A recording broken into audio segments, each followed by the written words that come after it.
విశాఖ చేపల రేవు నుంచి వేటకు వెళ్లి సముద్రంలో గల్లంతైన 7 మత్స్యకారుల్లో ఒకరిని క్షేమంగా ఒడ్డుకు చేర్చారు. మిగతా 6 ఆచూకీపై సస్పెన్స్ కొనసాగుతోంది. విజయనగరం జిల్లా భోగాపురం మండలం ముక్కాం గ్రామానికి చెందిన చిన్న, గరగయ్య, అప్పలరాజు, కారె చిన్నయ్య, సీతోడు, విశాఖ జిల్లా భీమిలి మండలం పెదనాగమయ్య పాలెంకి చెందిన బండియ, విశాఖకు చెందిన చిన్న అమ్మూరు ఈ నెల 1న విశాఖ చేపల రేవు నుంచి బోట్లో చేపల వేటకు వెళ్లారు.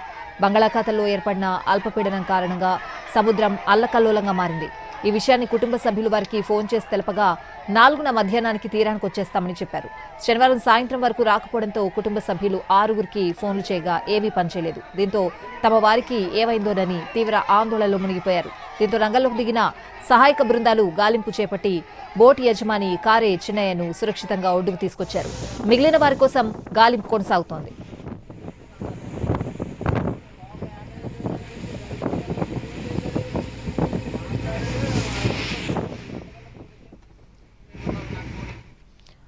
సముద్రంలో గల్లంతైన మత్స్యకారుల కోసం అన్ని శాఖల విభాగాలు సమన్వయంతో గాలింపు చర్యలు చేపట్టామని ఆర్డీఓ దిలీప్ చక్రవర్తి తెలిపారు.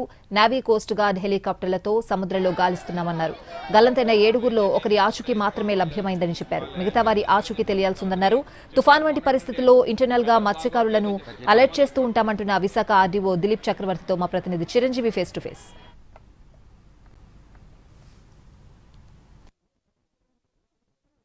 కొనసాగుతున్నాయి. దీనికి సంబంధించి ప్రస్తుతం మనతో మాట్లాడడానికి ఆడియో దిలీప్ చక్రవర్తి గారు ఉన్నారు. సార్, ప్రస్తుతానికి గాలింపు చర్యలు ఏ విధంగా కొనసాగుతున్నాయి? ఇప్పటి వరకు ఉన్నటువంటి అప్డేట్ ఏంటి సార్?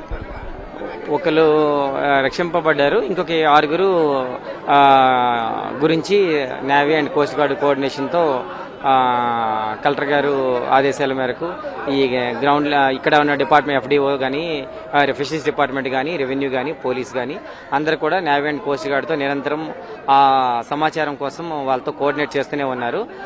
అది వాళ్ళ తాలూకా స్టాఫ్ని లేకపోతే యంత్రాంగాన్ని కూడా navy and coast gourd coordinate చేసుకుని డిప్లాయ్ చేయడం జరిగింది. ఏదైనా సమాచారం రాగానే తప్పనిసరిగా అందరికీ అందజేయడం జరుగుతుంది. ఇప్పటివరకు ఒకరే రక్షించబడ్డారా, లేదంటే ఇంకొక 4 పరిస్థితి కూడా సేవ్ చేసినట్టు తెలుస్తుంది? ఎంతవరకు? అంటే ప్రాథమిక సమాచారం ఒకరు, మిగతా వాళ్ళ గురించి ఇంకా మనకు అఫీషియల్ గా రాలేదు. వస్తే తప్పనిసరిగా అందరికీ తెలియజేస్తాం. అంటే ఈ పరిస్థితుల్లో, తుఫాను పరిస్థితుల్లో జేడీ కానీ ఇంకెవరైనా ఫెసిలిటీస్ సంబంధించిన అధికారులు కానీ అప్రమత్తం చేయాల్సి ఉంది.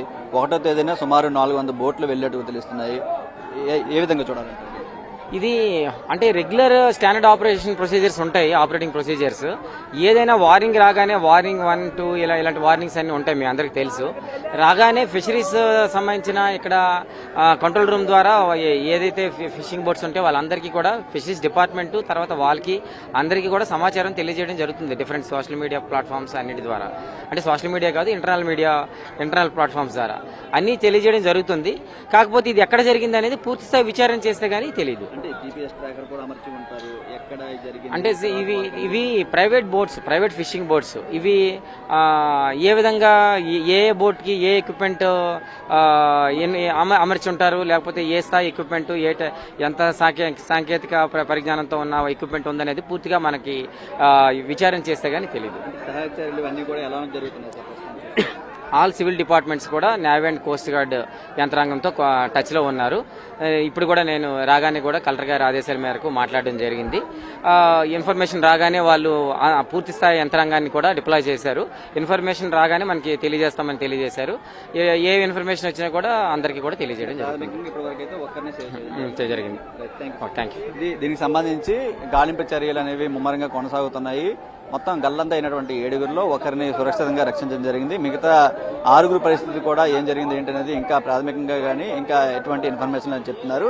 మరోవైపు గల్లంత అయిన వారి కోసం కోస్ట్ గార్డు అదేవిధంగా హెలికాప్టర్తో కూడా పూర్తి స్థాయిలో గాలింపు చర్యలు చేపడుతున్నాం. ఏ విషయం తెలిసిందో వెంటనే సమాచారం అందిస్తామని చెప్తున్నారు.